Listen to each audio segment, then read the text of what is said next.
Hello, I'm Dr. Richard Fish of Retina Consultants of Houston. Today we'll be talking about positioning for patients who have had vitreoretinal surgery.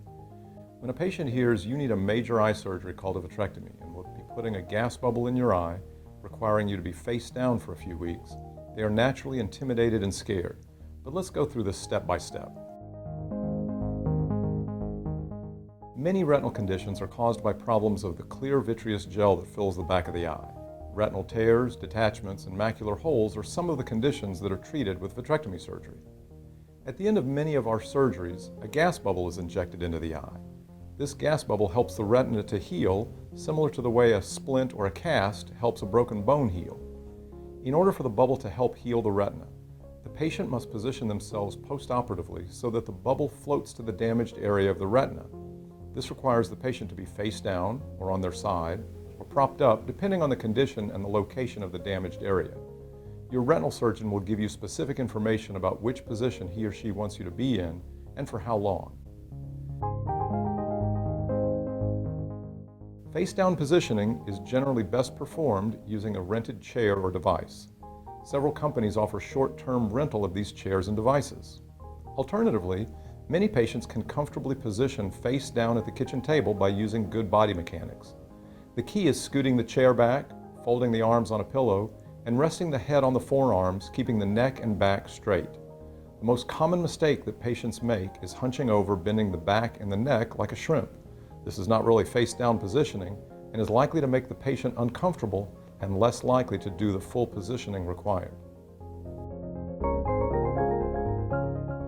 Gas bubbles are usually either a short-acting gas, lasting 2 to 3 weeks, or a long-acting gas, lasting 6 to 8 weeks. During that time, patients can expect that vision will be very poor and limited as gas interferes with the optics of the eye. Eventually, the gas bubble is absorbed by the body, becoming smaller and smaller. By then, the retina is usually fully healed and vision improves. Face-down positioning is usually full-time. However, patients can get up normally for meals, to bathe or shower as normal, to go to the bathroom, and to briefly stretch a few times each day. For sleeping, special rental devices can be attached to the bed to allow for face-down positioning through the night. Some doctors allow their patients to sleep on either side with the head rolled downward, but not a true face-down position. As much as possible, any patient with a gas bubble in the eye should avoid sleeping on the back, as this allows the gas bubble to float into a position where it can cause complications. Other retinal conditions require the patient to be on their left or right side, propped up but angled to one side, or sometimes even straight upright. Be sure to ask your retinal physician which positioning regimen he or she wants you to follow. During postoperative positioning, activity is usually restricted. Eye drops can be given, with the patient briefly extending his or her neck to make medication administration easier. No physical activity is allowed, and very limited reading, as this causes back and forth movement of the operated eye. Limited work on a laptop is fine, as is watching TV through a mirror attached to the special vitrectomy chair. Alternatively, catching up on old movies with a laptop, iPad, or other tablet device is a great way to pass the time.